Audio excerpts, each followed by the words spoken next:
Hi, I'm Joel Freeman, and it's a pleasure to be with you again, talking about enhancing your influence. And I hope you stick around for these next few moments. I wrote the book, If Nobody Loves You, Create the Demand. It's a powerful jolt of entrepreneurial energy and wisdom. There's also a workbook with a purple cover that is designed to get a group of people together to discuss these topics, but also it's for personal reflection. And I hope you can pick up the book workbook combination. Well, today I want to talk about the whole idea of multiplying yourself. Because if you have to show up to earn money, you're limiting yourself. And you are limiting your earning potential. You're limiting your influence. And so I just think it's important to take a look at just what you're passionate about, what you're interested in. What are you doing? If it's lawn and garden work, if it's fixing computers, if you're into music, if you're a waiter, if you're a roofer, if you're someone who is into marketing, music, singing, plumbing,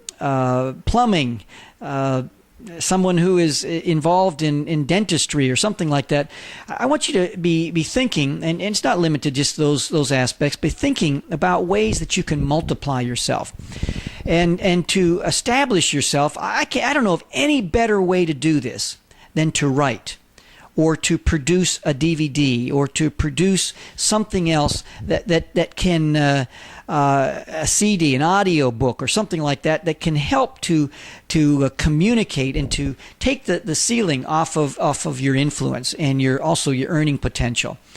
And in terms of a book or a booklet, maybe join a writers club and have join a group of people that are doing the same type of thing, who will be there for you, who will critique in a way that won't strip you of your dignity or self-respect. And it will be a kind of a giving and sharing and a taking from that group and giving to the group. And it's a wonderful way to sharpen your skills in terms of writing, whether it's a book, a booklet, or a series of books, or whatever it might be, fiction, nonfiction, and some topics of interest. You know, what areas are you an expert at, or what areas are you passionate about in life? You can also take a look at, just stop and think about, what questions do people ask when they're around you, of you? In what areas is your counsel in demand? That's another thing that can be of consideration. And also, if you're in a particular industry of some sort, what is the history of that industry? You know, for instance, if I were into roofing, I would probably develop a book or a booklet about roofing, maybe a thick booklet about the history of roofing.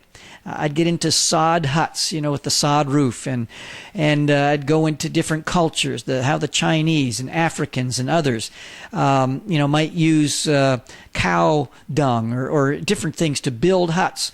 To living on the side of a cliff in a let's say in the bottom of a cliff in a cave or something like that, and just look at the way people have protected themselves from the elements. And what a fascinating thing! And what that does is, as a roofer, it sets you apart. What other roofers have a book or a booklet about the history of roofing, with an advertisement on the back cover about their company, and they print them up for probably 20, 30 cents a piece, send them out all over the place. I mean, if I'm looking to get my roof done, I want an intelligent roofer who has a bit of enterprise about him or her, and is putting something together that is intriguing. And then what I'd probably do on a rainy day when I can't be roofing, I'd be writing to other roofers around the country and saying, how would you like to buy, let's say, 50,000 copies of this booklet I've written about roofing? And you can put your ad on the back, and I'll print them up for you. I'll ship them out to you. And that becomes an enterprise where on rainy days you now are making money. You're producing something that's benefiting other roofers and making a little bit on the side. And you're developing a whole nother income stream where you don't have to show up and be hanging off a roof somewhere, fixing a leak or putting a new roof up. So it's just an idea that gets you thinking about how you can multiply yourself. Another thing is what kind of additional goods or services can you develop? Can you develop T-shirts, baseball cap, maybe some calendars, maybe a set of all-occasion cards? You know, I personally developed something that is an Earth at Night image. That I didn't develop it, but a couple of NASA scientists put this together, and you can see this beautiful picture, Earth at Night, and it's 10 cards, all-occasion cards. You can send to congratulate someone who has just graduated from school, a thank you note, a birthday celebration, whatever. Just some different things, but it's just another thing that is an opportunity to share with other people. And then also, if I were an artist, let's say a painter, I'd probably want to develop a set of postcards. I put together some postcards, some for around the topic of Black history, and these postcards are available. It just becomes a situation where instead of sending an email, why not send a postcard? On the back of each postcard, there's a bit of information. And it's just another way. And I've had museums order quantities of these postcards, 1,000 at a time. And, but if I was a painter, I'd get 5 of my finest paintings. I'd make postcards. And now people are buying postcards from me. Get this. They're buying a postcard. They're sending them out, and every time they send out a postcard with one of my paintings on it, it is advertising what I do. But it's third-party endorsement because someone else is sending it. And so it becomes a way of taking the ceiling. If I were an artist or a presenter, I'd want to put together a DVD. Now, here's a cool way of doing it. It's you take a DVD wrap, in one that you would normally get in a DVD with a fancy plastic case. And of course, you have the DVD right here. You have something you pay maybe 3 cents a piece for these sleeves.